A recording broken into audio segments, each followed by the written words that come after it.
Voici ce que dit l'Éternel. Quand tu passeras par les eaux, je serai avec toi, et les fleuves, ils ne te submergeront point. Quand tu marcheras dans le feu, tu ne seras pas brûlé, et la flamme ne t'embrasera pas. Ésaïe 43, 2. Frères, sœurs, entends cette parole comme un murmure venu du trône même de Dieu. L'épreuve qui t'a courbé le dos, les nuits où tes prières semblaient se perdre dans le silence, tout cela appartient désormais au passé. Le Seigneur a vu tes larmes, il a compté tes pas, il a entendu tes soupirs. Aujourd'hui, il te dit, le pire est déjà passé. Maintenant, vient ta récompense. Si tu sens au fond de toi que cette parole est pour toi, écris dans les commentaires. Je reçois cette promesse au nom de Jésus. Dans les prochaines minutes, nous allons plonger ensemble dans les Écritures pour comprendre pourquoi Dieu permet certaines tempêtes, comment savoir quand elles prennent fin, et surtout, comment accueillir la saison de bénédiction qui s'ouvre. Alors, si ton cœur désire grandir dans la foi, abonne-toi à cette chaîne, aime cette vidéo, et reste avec moi jusqu'au bout, car ce que nous allons partager pourrait bien être la clé qui transformera ton présent et marquera ton avenir éternel. Dans toute l'histoire biblique, Dieu a conduit ses enfants à travers des saisons d'épreuves avant de les faire entrer dans un temps de repos et de bénédiction. Job, après avoir tout perdu, pouvait déclarer « Je sais que mon Rédempteur est vivant » Job 19, 25. Et il vit sa situation restaurée au-delà de ce qu'il avait connu. Joseph, vendu par ses frères, emprisonné injustement, finit par entendre le roi d'Égypte dire « Tu seras établi sur ma maison » Genèse 41, 40. Ces récits ne sont pas seulement des souvenirs du passé, mais des modèles spirituels pour nous aujourd'hui. Ils nous montrent que la fin d'une épreuve n'est jamais due au hasard. Elle est fixée par le calendrier divin. Pourtant, beaucoup de croyants peinent à discerner ce moment charnière, restant prisonniers d'une mentalité de lutte, alors que Dieu a déjà ouvert devant eux une porte de paix. Jésus lui-même a dit « Vous aurez des tribulations dans le monde, mais prenez courage, j'ai vaincu le monde. » Jean 16, 33. Ce message est un appel à reconnaître que lorsque Dieu déclare qu'une saison est terminée, il faut poser les armes, relever la tête et marcher dans la promesse qu'il prépare depuis toujours. Nous avons vu que Dieu fixe un temps pour chaque saison. Maintenant, il est temps de plonger dans les révélations bibliques qui te permettront de comprendre comment reconnaître la fin de ton épreuve et accueillir ta récompense. 10 clés du royaume vont éclairer ton chemin et te guider dans cette nouvelle étape de ta marche avec Christ. La première révélation biblique que tu dois saisir pour comprendre la fin de ton épreuve. Lorsque Dieu déclare qu'une saison est terminée, il ne se contente pas de mettre un point final aux circonstances extérieures. Il opère d'abord un changement intérieur. C'est ainsi que tu peux discerner le passage d'une étape à une autre. La paix commence à remplacer l'angoisse. Même si autour de toi, rien ne semble encore avoir changé. Jésus a dit « Je vous laisse la paix. Je vous donne ma paix. Je ne vous donne pas comme le monde donne. » Jean 14, 27. Ce n'est pas une simple absence de conflit, mais une force silencieuse qui garde ton cœur et ton esprit. Comprendre cette vérité, c'est savoir que la délivrance ne commence pas à la manifestation extérieure, mais au moment où Dieu t'imprime sa paix dans l'âme. Job, au cœur de sa souffrance, a cessé de contester Dieu et a choisi de se taire, reconnaissant « J'ai parlé, sans les comprendre, de merveilles qui me dépassent. » Job 42, 3. Cette soumission intérieure a précédé sa restauration matérielle. Lorsque ton épreuve touche à sa fin, le Saint-Esprit t'amène à abandonner tes armes intérieures, à déposer ta colère, à relâcher tes questions sans réponse. Tu commences à voir tes ennemis différemment, non plus comme des obstacles, mais comme des instruments involontaires de ton élévation. Ce basculement de perspective est une marque claire que la main de Dieu agit déjà. Car l'ennemi voudrait te faire croire que tu es toujours prisonnier de la saison précédente, mais le ciel sait que tu es déjà sorti de la prison. Paul et Silas, enchaînés dans les profondeurs d'une prison, chantaient des louanges à minuit. Acte 16, 25. Leurs chaînes sont tombées après, mais leur cœur était déjà libre avant que les portes ne s'ouvrent. Voilà pourquoi la première révélation biblique est de reconnaître la paix surnaturelle, comme le signal du ciel. Si tu sens cette paix s'installer, même au milieu de défis non résolus, alors sache que tu es déjà en train de traverser vers ta récompense. Garde-la, nourris-la par la prière et la méditation de la parole, car c'est elle qui te permettra de franchir les derniers mètres de ton désert et d'entrer dans ta terre promise. La deuxième révélation biblique que tu dois saisir pour comprendre la fin de ton épreuve. Quand Dieu décide que ton épreuve est terminée, il met en mouvement des signes extérieurs qui confirment ce que ton esprit a déjà perçu. Ces signes ne sont pas forcément spectaculaires, mais ils sont précis, clairs et irréfutables pour celui qui a appris à écouter la voix du Saint-Esprit. Souviens-toi d'Élie au sommet du Carmel. Après des années de sécheresse, il annonce à Achab que la pluie va revenir. Pourtant, ce n'est pas l'orage qui apparaît d'abord, mais un petit nuage, semblable à la paume de la main d'un homme. 1er Roi 18, 44. Ce nuage, insignifiant pour l'œil charnel, était en réalité le sceau de Dieu annonçant la fin d'une saison de manque. Ainsi, lorsque l'épreuve se termine, Dieu te montre des indices, parfois dans une simple parole reçue en prière, un verset qui revient sans cesse, ou une porte qui s'entr'ouvre alors que tout semblait fermé. Ces signes agissent comme des phares dans la nuit, confirmant que le chemin du retour à la lumière est déjà tracé.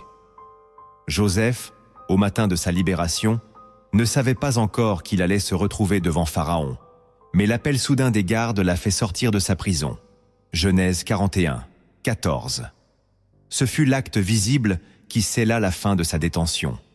L'erreur de beaucoup de croyants est d'attendre que tous les murs tombent d'un seul coup, alors que Dieu préfère parfois envoyer un signe discret avant de déployer sa pleine délivrance. Reconnaître ces signaux, c'est s'accorder au langage du ciel. Et pour cela, il faut rester attentif, comme le veilleur qui attend l'aurore, refusant de se laisser distraire par les ombres qui s'attardent.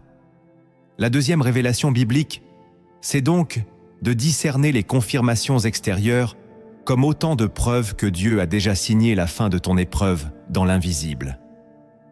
Elles sont les avant-goûts de la victoire qui vient, les prémices d'une récolte abondante, et elles te demandent de marcher par la foi, sans attendre de tout voir pour croire.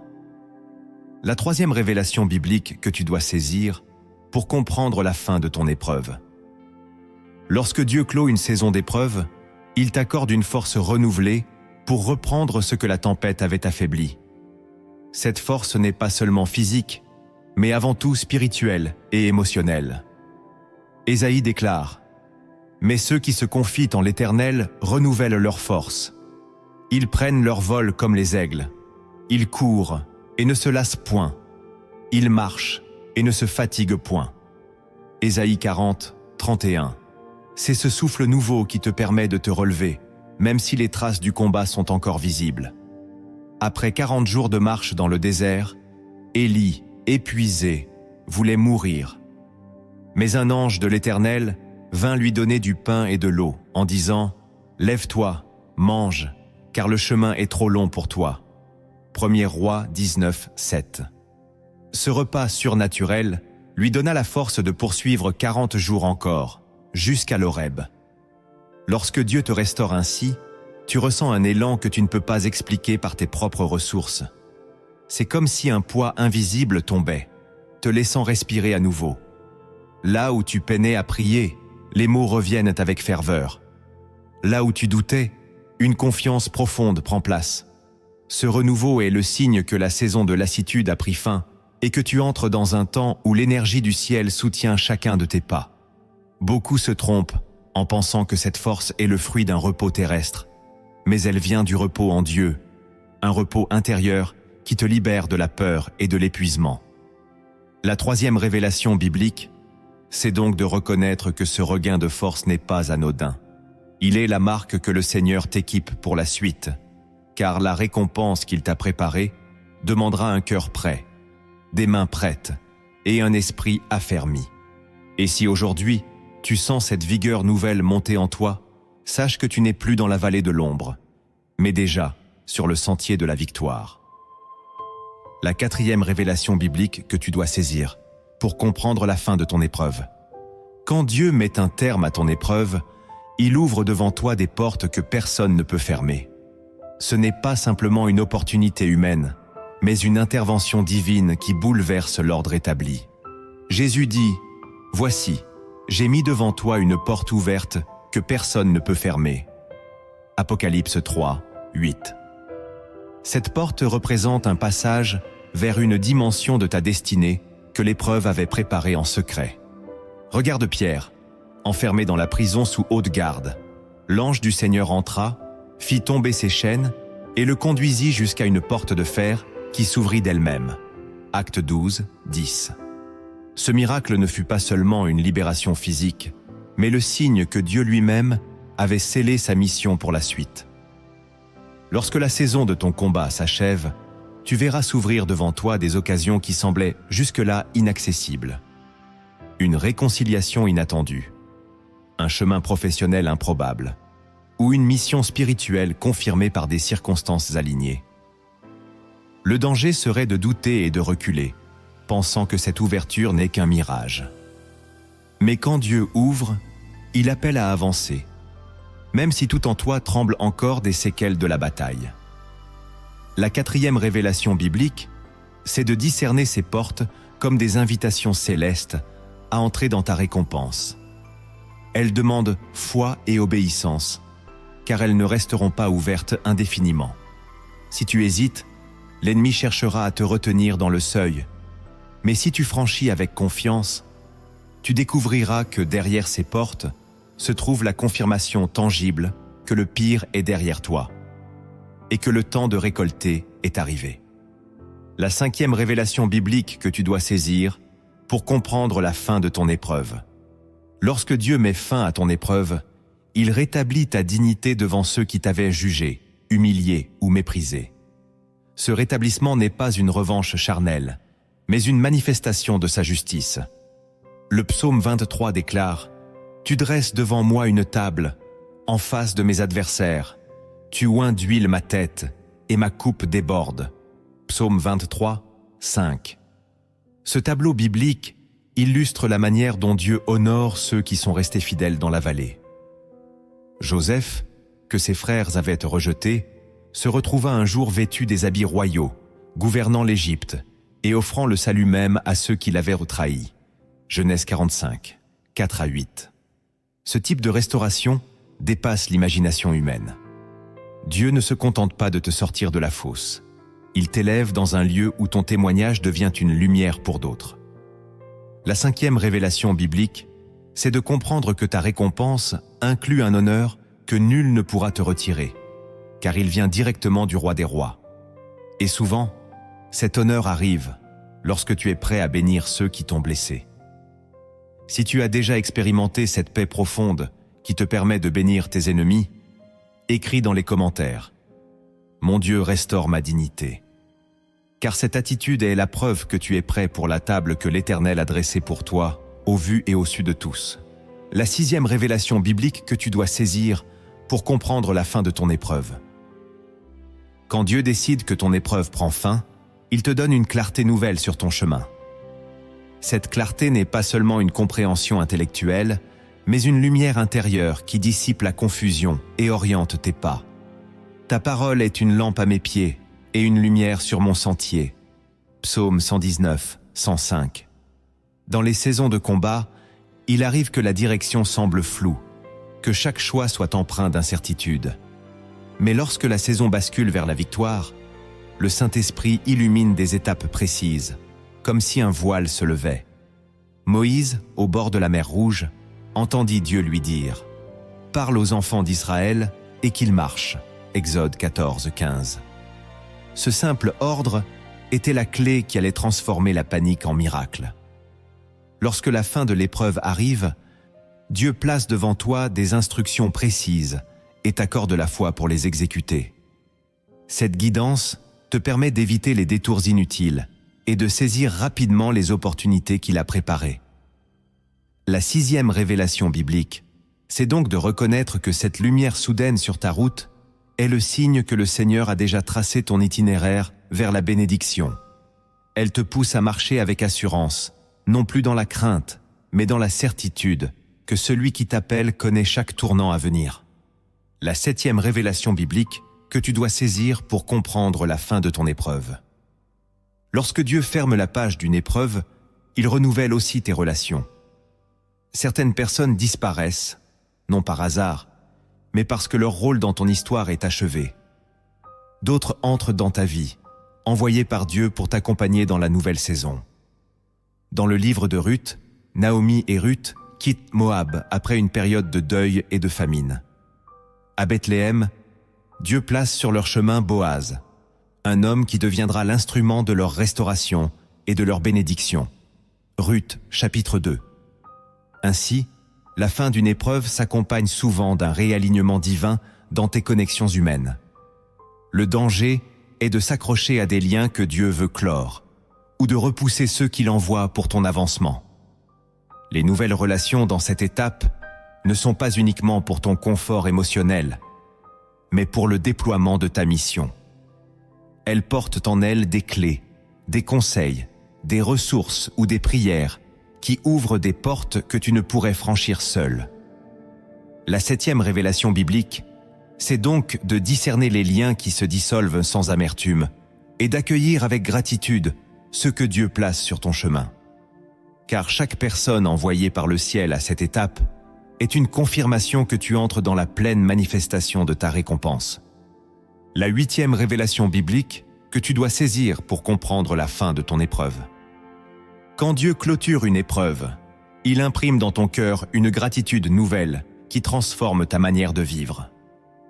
Cette gratitude ne dépend plus seulement de ce que tu vois, mais elle jaillit de la reconnaissance profonde pour ce que Dieu a fait dans l'invisible. L'apôtre Paul écrit « Rendez grâce en toutes choses, car c'est à votre égard la volonté de Dieu en Jésus-Christ. » 1 Thessaloniciens 5, 18. Cette attitude, tu ne pouvais pas toujours la voir en pleine tempête, car la douleur prenait souvent le dessus. Mais lorsque la saison de lutte s'achève, le Saint-Esprit te fait voir chaque détail différemment. La main qui t'a soutenu, la parole qui t'a relevé, la prière qui t'a fortifié. Regarde les 10 lépreux guéris par Jésus. Un seul est revenu pour rendre gloire à Dieu. Et Jésus lui dit « Ta foi t'a sauvé ». Luc 17, 19. La gratitude sincère attire la plénitude de la bénédiction, car elle honore celui qui t'a délivré. La 8e révélation biblique, c'est de comprendre que cette reconnaissance renouvelée n'est pas un simple sentiment, mais une arme spirituelle qui scelle la victoire. En cultivant un cœur reconnaissant, tu fermes la porte à la plainte et ouvres grand celle de l'abondance que Dieu veut déverser sur toi. La 9e révélation biblique que tu dois saisir pour comprendre la fin de ton épreuve. Lorsque Dieu met un terme à ton épreuve, il restaure ta capacité à rêver et à planifier l'avenir sans crainte. Pendant les saisons de combat, ton esprit se concentre sur la survie. Chaque jour semble un défi, et penser au lendemain te pèse. Mais quand le Seigneur déclare la fin de la tempête, il souffle à nouveau sur tes visions, réveillant les projets que tu avais laissés mourir. C'est ce qu'il fit pour Néhémie. Après des années à vivre dans la honte de la ruine de Jérusalem, Dieu lui donna la faveur du roi pour rebâtir les murailles. Néhémie 2, 8. Ce n'était pas seulement une mission, c'était la restauration d'un rêve collectif et d'une dignité perdue. La fin d'une épreuve n'est pas seulement un soulagement, c'est un point de départ pour de nouvelles conquêtes. Le danger est de rester figé dans la peur que tout recommence, ce qui t'empêcherait d'entrer pleinement dans la saison de bénédiction. La 9e révélation biblique, c'est donc de comprendre que Dieu ne te sort pas d'une vallée pour que tu t'installes sur le seuil, mais pour que tu avances avec foi vers ce qu'il a placé dans ton cœur. Rêver à nouveau, c'est honorer celui qui t'a libéré. La 10e révélation biblique que tu dois saisir pour comprendre la fin de ton épreuve.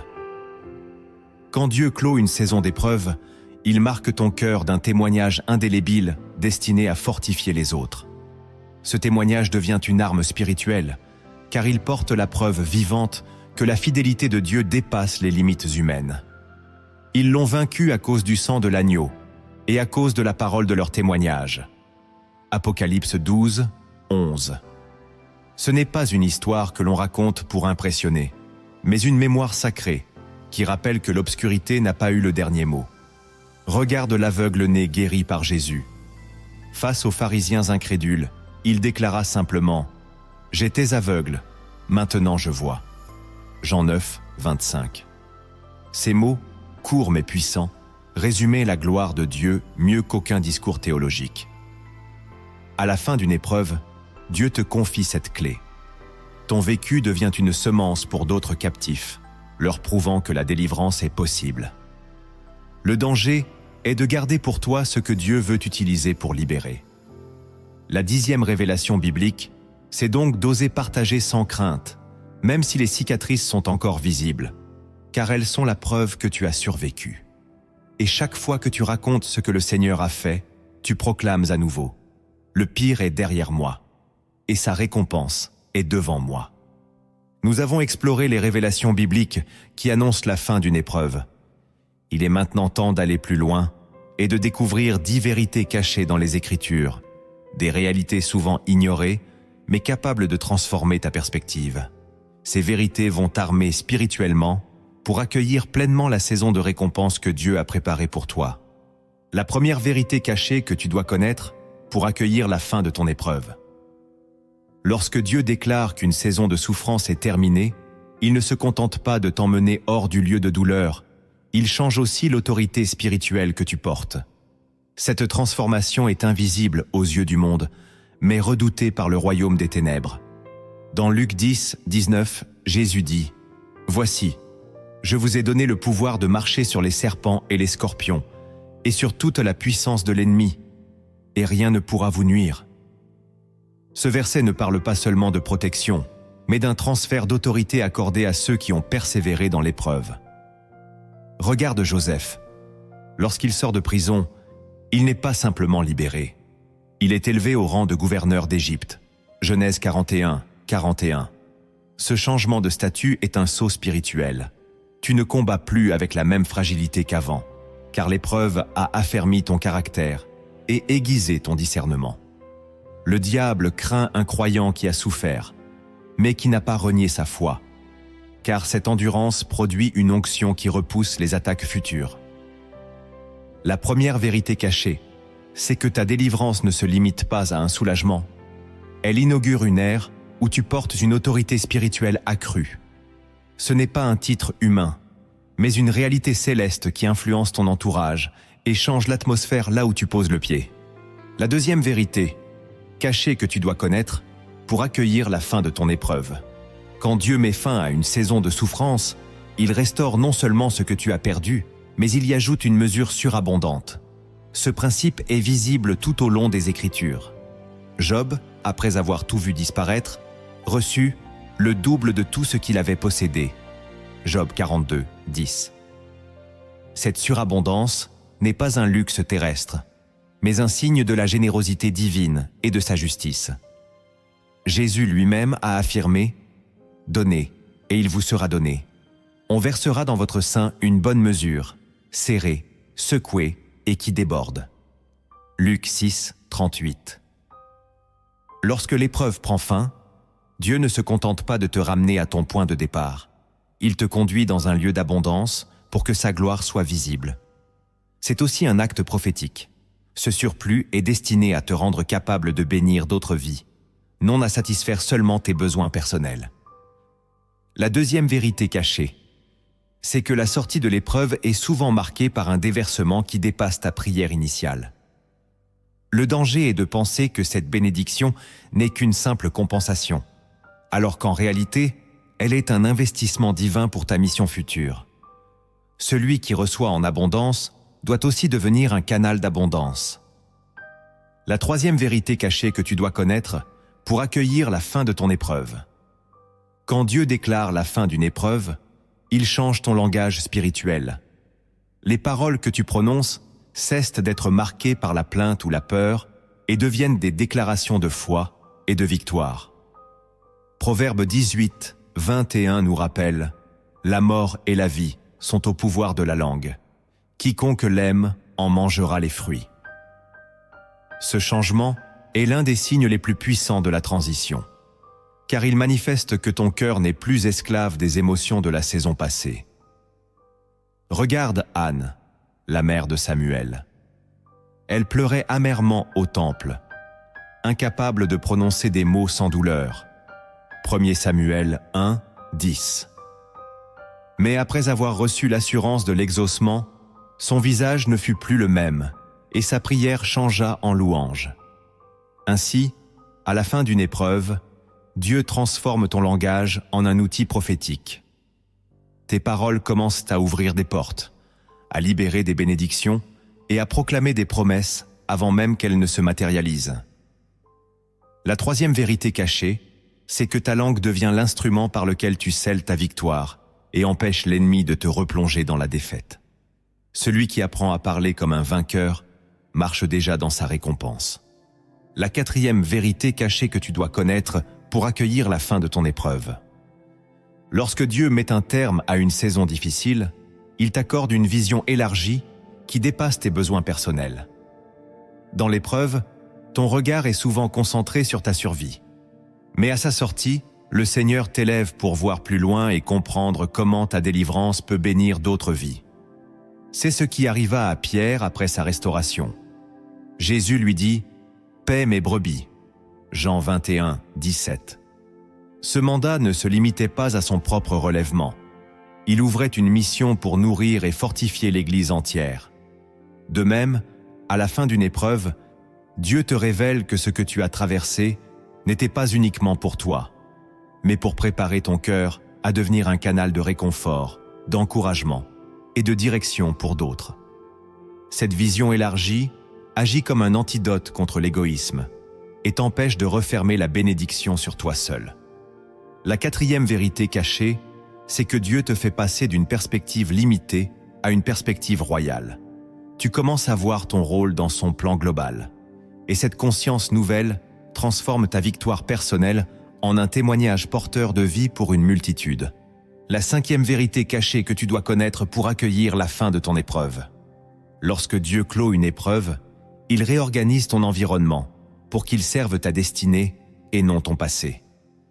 Ce réalignement peut concerner ton lieu, ton entourage ou même ton rythme de vie. Abraham dut quitter Ur pour marcher vers une terre que Dieu lui montrerait.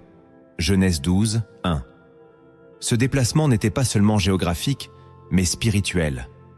Dieu l'extrayait d'un cadre qui ne pouvait plus contenir la bénédiction à venir.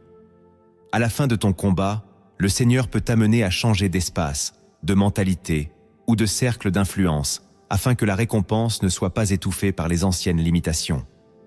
Cette réorganisation n'est jamais arbitraire, elle est stratégique. Elle prépare le terrain pour que la semence de ta nouvelle saison porte du fruit en abondance. Et c'est là que ton témoignage prend toute sa force. Il devient un phare pour ceux qui se demandent s'il est possible de voir un jour la fin de leur désert. Si ce message parle à ton cœur, je t'invite à le partager autour de toi. Car ce que Dieu fait dans ta vie aujourd'hui peut devenir la confirmation et l'espérance dont quelqu'un a besoin pour croire que son épreuve aussi a une date de fin fixée par le ciel. La sixième vérité cachée que tu dois connaître pour accueillir la fin de ton épreuve. Quand Dieu décide que ton épreuve est terminée, il replace dans ton cœur une joie qui ne dépend pas des circonstances. Cette joie est un indicateur puissant que tu es entré dans une nouvelle saison, car elle dépasse la logique et résiste au vent contraire.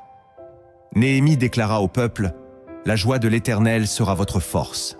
Néhémie 8, 10. Pendant les périodes de lutte, il est fréquent que la joie soit étouffée par le poids des soucis. Mais lorsque la saison bascule, une joie profonde se met à couler à nouveau, comme une source qui jaillit du rocher. Paul et Silas, après avoir été battus et enchaînés, chantaient des cantiques au cœur de la nuit. Acte 16, 25. Leur joie ne venait pas d'une libération physique, qui n'avait pas encore eu lieu, mais de la certitude que Dieu régnait sur leur situation. Cette joie nouvelle est une arme spirituelle. Elle désarme la peur, étouffe le découragement et attire la présence de Dieu.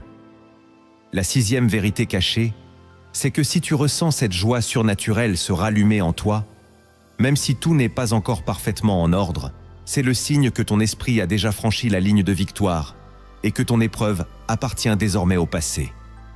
La 7e vérité cachée que tu dois connaître pour accueillir la fin de ton épreuve. Lorsque Dieu met fin à ton épreuve, il réveille en toi un zèle nouveau pour le servir. Ce zèle n'est pas une simple motivation émotionnelle, mais un feu intérieur alimenté par la gratitude et la reconnaissance.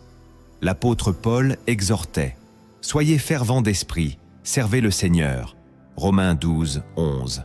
Après une saison de combat, il est naturel que la fatigue et les blessures laissent des traces.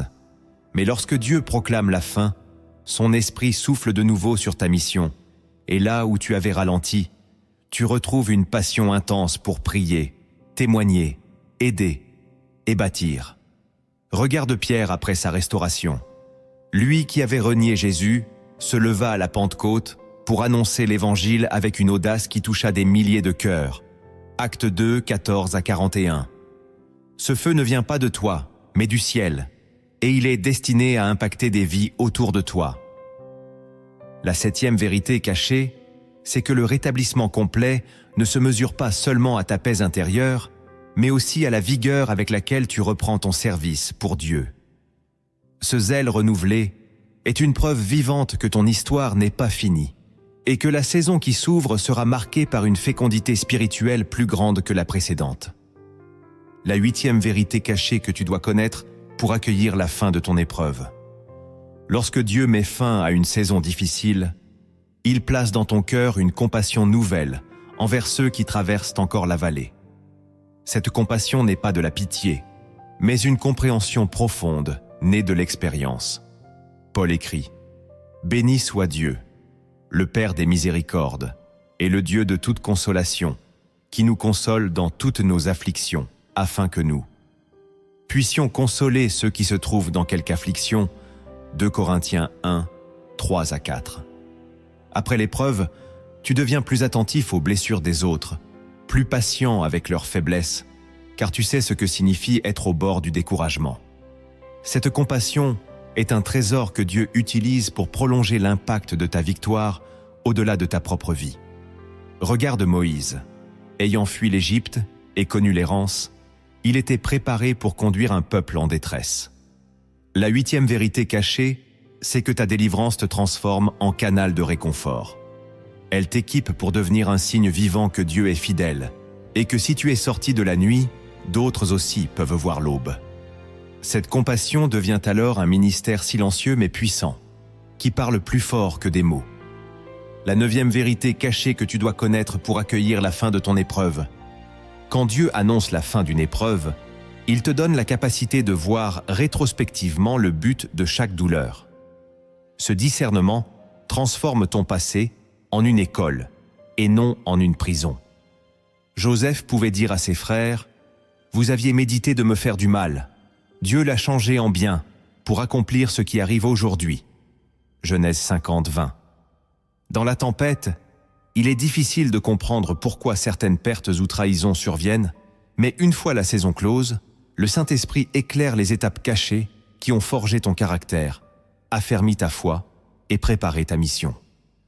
Ce regard nouveau te libère de l'amertume, car tu reconnais que même les moments les plus sombres ont été utilisés par Dieu pour te conduire vers sa promesse. La 9e vérité cachée, c'est que la compréhension que tu reçois à la fin de l'épreuve devient une arme contre le découragement futur. Elle te permet de dire avec assurance « Si Dieu m'a porté à travers cela, il me portera encore. » Et plus encore, elle t'équipe pour encourager ceux qui ne voient pas encore le sens de leur combat, leur assurant que Dieu écrit toujours avec une encre invisible avant que les mots ne se révèlent. La 10e vérité cachée que tu dois connaître pour accueillir la fin de ton épreuve. Lorsque Dieu scelle la fin d'une saison de lutte, il t'amène à un niveau de confiance où la peur de l'avenir disparaît. Cette confiance ne repose plus sur ce que tu peux contrôler, mais sur la fidélité de celui qui t'a déjà délivré. Le psalmiste déclare « L'Éternel combattra pour vous, et vous, gardez le silence. » Exode 14, 14. Après une épreuve, le cœur humain a tendance à rester sur la défensive, craignant que le malheur frappe à nouveau. Mais quand Dieu agit pleinement, Il t'enseigne à marcher dans une paix durable, même face aux incertitudes. Regarde David. Après avoir fui Saül pendant des années, il reçut l'onction royale et régna avec assurance, sachant que le même Dieu qui l'avait protégé dans le désert le garderait sur le trône. 2 Samuel 5, 3. La 10e vérité cachée, c'est que ta confiance en Dieu devient inébranlable, non pas parce que la vie est exempte de défis, mais parce que tu sais que sa main ne t'abandonnera jamais. Ce repos intérieur est la preuve finale que l'épreuve est derrière toi et que tu marches désormais dans la lumière de ta récompense. Nous avons exploré les signes et les vérités cachées qui marquent la fin d'une épreuve. Il est maintenant temps de passer de la compréhension à l'action. Dans cette section, nous allons voir comment traduire ces révélations en actes concrets, pour que ta foi, ta prière et ta vie entière reflètent pleinement la récompense que Dieu a préparée. Le premier acte que tu dois poser pour accueillir la fin de ton épreuve. Tu dois décider, de façon consciente et irréversible, de fermer la porte à toute parole et à toute pensée qui rouvre les blessures du passé. Tant que tes conversations et tes méditations restent ancrées dans la douleur vécue, tu risques de prolonger toi-même une saison que Dieu a déjà déclarée terminée. L'apôtre Paul exhorte « Oubliant ce qui est en arrière et me portant vers ce qui est en avant, je cours vers le but. » Philippiens 3, 13 à 14. Fermer cette porte, ce n'est pas nier ce qui s'est produit, mais refuser de laisser ton identité se définir par l'épreuve. C'est un acte spirituel où tu remets consciemment chaque souvenir douloureux au pied de la croix, sachant que Christ l'a déjà porté. Cette décision peut te demander de changer tes habitudes, éviter certaines discussions, limiter le contact avec ceux qui aiment raviver tes plaies, et nourrir ton esprit de la parole plutôt que de tes émotions. Souviens-toi des Israélites. Dieu les avait libérés de l'Égypte, mais beaucoup restaient mentalement esclaves, regrettant même leur passé. Nombre 14, 4. Le premier acte, c'est donc de fermer le livre de la souffrance pour en ouvrir un nouveau, celui de la restauration. Ce geste libère ton cœur pour que la récompense promise trouve toute la place en toi. Le deuxième acte que tu dois poser pour accueillir la fin de ton épreuve. Tu dois aligner ta vie de prière avec la nouvelle saison dans laquelle Dieu t'introduit. Trop souvent, après une longue période de combat, nos prières restent centrées sur la survie, la demande d'aide et la protection. Mais lorsque l'Éternel déclare la fin de l'épreuve, il t'appelle à prier différemment, avec gratitude, autorité et vision. Paul écrit « Ne vous inquiétez de rien, mais en toute chose, faites connaître vos besoins à Dieu par des prières et des supplications, avec des actions de grâce. » Philippiens 4, 6. Dans cette phase, ta prière devient une proclamation des promesses et non une répétition des plaintes. Cela signifie remercier Dieu pour ce qu'il a déjà accompli, déclarer sa parole sur tes projets et bénir les œuvres de tes mains. Regarde Salomon lors de la dédicace du temple. Sa prière ne demandait pas la délivrance d'une crise, mais la bénédiction et la sanctification d'une nouvelle étape. 1er Roi 8. Alignement dans la prière, c'est accepter que tu n'es plus dans un champ de bataille permanent, mais sur un terrain de construction. Ce changement attire la faveur divine et prépare ton cœur à recevoir non seulement la récompense promise, mais aussi la sagesse pour l'administrer. Le troisième acte que tu dois poser pour accueillir la fin de ton épreuve. Tu dois réorganiser tes priorités afin qu'elles reflètent l'ordre du royaume et non celui imposé par la peur ou l'urgence. Pendant l'épreuve, beaucoup d'énergie est absorbée par la gestion du quotidien et la survie immédiate. Mais lorsque Dieu t'amène dans une saison de récompense, il t'invite à placer sa volonté au sommet de ta liste. Jésus dit « Cherchez premièrement le royaume et la justice de Dieu, et toutes ces choses vous seront données par-dessus. » Matthieu 6, 33. Réorganiser tes priorités signifie réévaluer ton emploi du temps, tes engagements et même tes objectifs à long terme, en te demandant « Est-ce que cela sert la mission que Dieu me confie ?» Cela peut t'amener à abandonner certaines activités, à déléguer ou à investir plus de temps dans la prière, l'étude de la parole et le service. Ne pas faire cet ajustement reviendrait à mettre du vin nouveau dans de vieilles outres. Marc 2, 22. Le troisième acte, c'est donc d'ancrer ta nouvelle saison dans un style de vie qui honore Dieu avant tout. En plaçant l'ordre divin en premier, tu assures que la récompense reçue ne soit pas gaspillée, mais multipliée pour sa gloire et pour l'accomplissement de ton appel. Le quatrième acte que tu dois poser pour accueillir la fin de ton épreuve. Tu dois semer volontairement dans la vie des autres, même si tu viens à peine de sortir de ta propre saison difficile. Cette semence peut être matérielle, spirituelle ou émotionnelle, mais elle doit être donnée avec un cœur libre et généreux. Proverbe 11, 25 déclare « L'âme bienfaisante sera rassasiée, et celui qui arrose sera lui-même arrosé. » Semer à ce moment-là est un acte prophétique qui annonce que tu n'es plus dans une mentalité de manque, mais dans une position d'abondance en Christ. Regarde la veuve de Sarepta. Au milieu de la famine, elle a donné son dernier repas à Élie, et Dieu a fait que sa cruche d'huile et sa jarre de farine ne manquent plus. 1 Roi 17, 13 à 16. Ce geste prouve à Dieu que tu crois à sa provision et que tu refuses de laisser la peur gouverner tes choix. Le quatrième acte, c'est donc de devenir une source dès le début de ta nouvelle saison.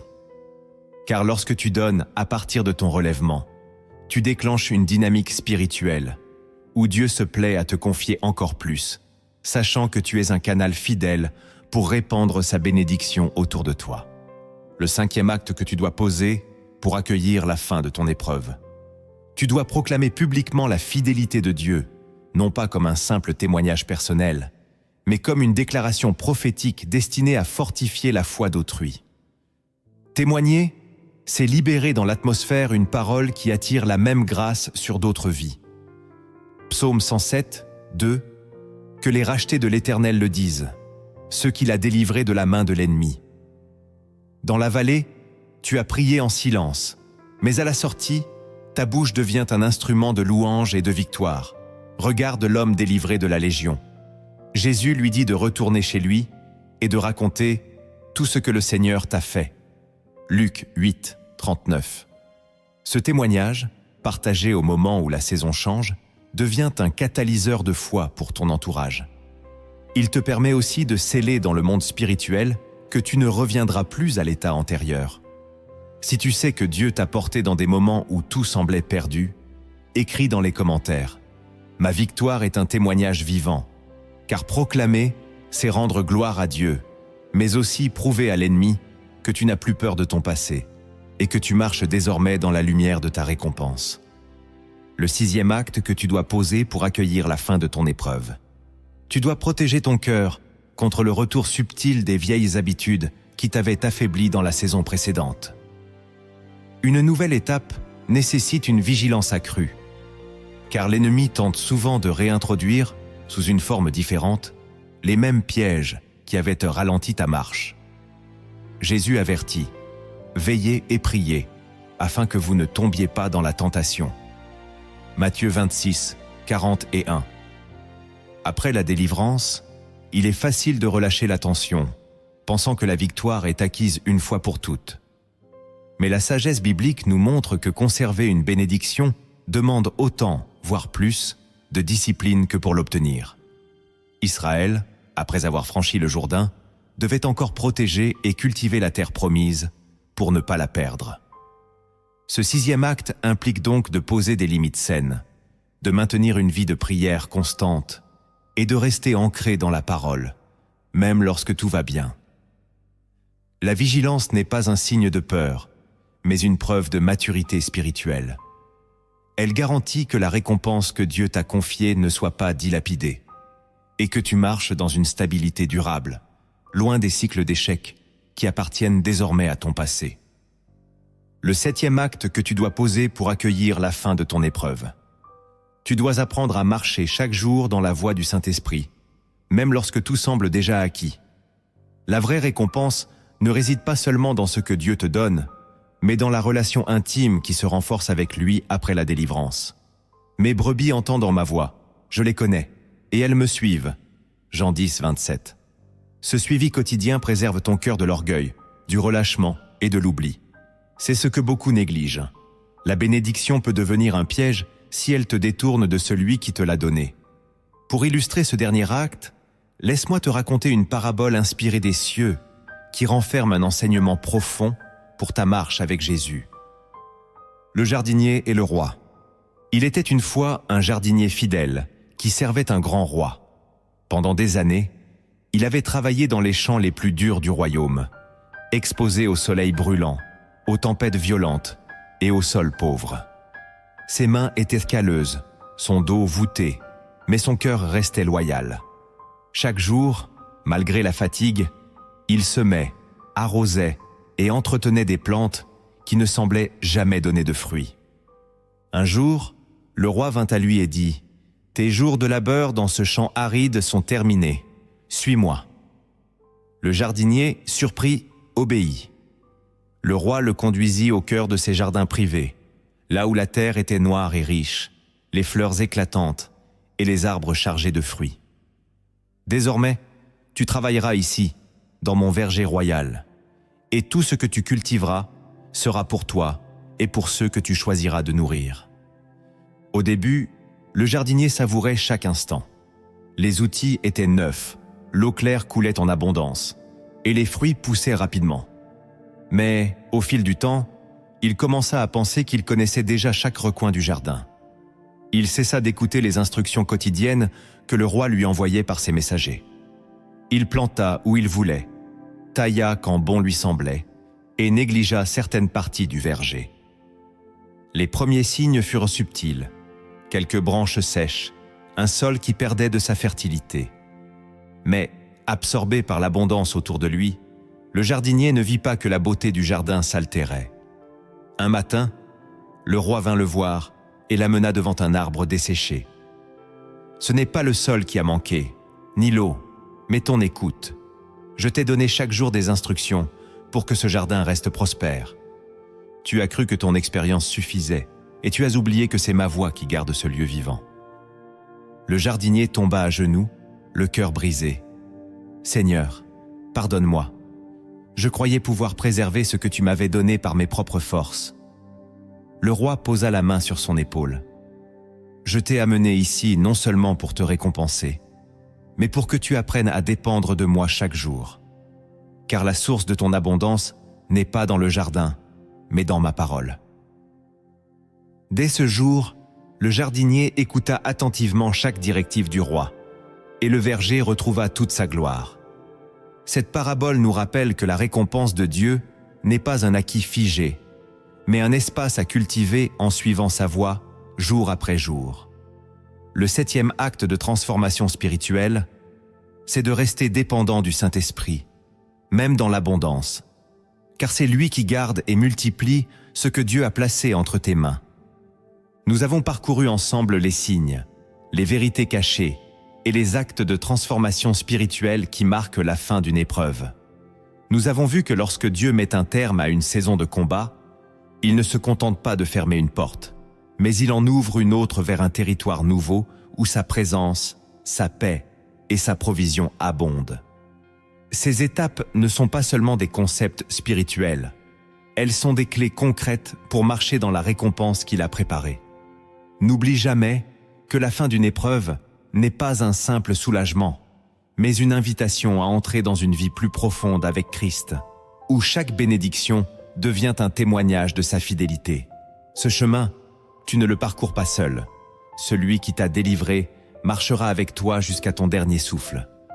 Avant de conclure, je veux prier avec toi. Cette prière est un acte de foi et de proclamation. Elle va sceller dans le monde spirituel que ton épreuve est terminée et que tu entres pleinement dans ta saison de récompense. Ouvre ton cœur et reçois chaque parole. Père éternel, Dieu tout-puissant, Créateur du ciel et de la terre, je viens devant toi aujourd'hui avec un cœur rempli de reconnaissance. Je t'élève ma voix pour proclamer que tu es fidèle en toutes choses, que tes promesses ne faillissent jamais et que ton amour ne connaît pas de fin. Seigneur, je t'adore pour les jours de joie comme pour les jours de combat, car je sais que dans toutes les saisons, tu es présent. Aujourd'hui, je t'apporte mon témoignage, non pas comme une simple histoire, mais comme une offrande vivante. Tu m'as porté dans mes moments les plus sombres, quand mes forces étaient épuisées et que mes larmes semblaient être mon seul langage. Tu m'as soutenu quand tout autour de moi criait que c'était fini. Mais toi, tu as déclaré que mon histoire ne se terminerait pas dans la défaite. Seigneur, je reconnais que cette épreuve par laquelle je suis passé n'a pas été vaine. Elle a façonné mon cœur, affermi ma foi et affûté mon discernement. Elle m'a appris que ma force ne vient pas de mes capacités, mais de ta puissance. Elle m'a enseigné que ton silence n'est jamais ton absence, et que même dans la nuit la plus profonde, ton plan continue de s'accomplir. Je t'élève maintenant une louange nouvelle. Merci pour la paix qui s'est installée dans mon cœur avant même que mes circonstances ne changent. Merci pour les signes visibles que tu as envoyés, ces petites confirmations qui m'ont rappelé que le ciel travaillait en ma faveur. Merci pour la force renouvelée qui m'a permis de me relever quand je pensais ne plus pouvoir avancer. Seigneur, je t'honore pour les portes que tu as ouvertes, pour la dignité que tu as restaurée et pour la lumière que tu as faite briller sur mon chemin. Merci pour les relations que tu as coupées, car elles m'auraient freiné, et pour celles que tu as placées dans ma vie, car elles portent en elles ton parfum et ton appel. Merci pour la joie nouvelle, le zèle retrouvé et la compassion que tu as gravée dans mon être. Aujourd'hui, je scelle cette nouvelle saison dans le nom puissant de Jésus-Christ. Je ferme toutes les portes qui donnaient accès à mon passé et je refuse de m'y attarder. Je proclame que ma vie est alignée sur ton calendrier divin et que je marche désormais selon tes instructions. Je choisis de bâtir ma maison spirituelle sur le roc de ta parole, afin qu'aucune tempête future ne m'ébranle. Seigneur, je t'offre aussi ma bouche comme un instrument de proclamation. Fais que mes paroles soient remplies de foi, qu'elles bâtissent et qu'elles témoignent de ta gloire. Garde mon cœur de l'orgueil et de l'oubli. Donne-moi la vigilance nécessaire pour préserver ce que tu m'as confié et la générosité pour semer dans la vie des autres. Je prie pour que ma vie devienne un signe vivant de ta fidélité, que ceux qui me voient comprennent que si tu as mis fin à mon épreuve, tu peux aussi mettre fin à la leur. Utilise mon histoire comme un phare qui guide d'autres âmes vers le rivage de ton salut. Père, je t'invite à régner sur chaque domaine de mon existence. Mes pensées, mes paroles, mes actions, mes projets. Que tout ce que je fais reflète ton royaume. Je t'offre mes mains pour servir, mes yeux pour voir les besoins, mes oreilles pour entendre ta voix et mes pieds pour marcher là où tu m'envoies. Saint-Esprit, reste mon guide chaque jour. Que je ne me repose jamais sur mes acquis, mais que je dépende toujours de toi. Garde-moi dans la simplicité d'un cœur qui écoute et obéit. Et quand viendront de nouvelles épreuves, donne-moi de me souvenir que tu es le même hier, aujourd'hui et éternellement. Seigneur Jésus, toi qui es le commencement et la fin, scelle aujourd'hui cette victoire par ton sang précieux. Que mon esprit, mon âme et mon corps soient gardés irréprochables jusqu'à ton retour. Et que ma bouche ne cesse jamais de dire « L'Éternel a été bon pour moi » et sa bonté durera à toujours. Je t'élève cette prière avec foi, sachant qu'au moment même où je parle, tu es en train de confirmer dans les cieux ce que je proclame sur la terre. Je reçois ma saison de récompense et je marche dedans dès aujourd'hui, au nom puissant de Jésus-Christ. Amen.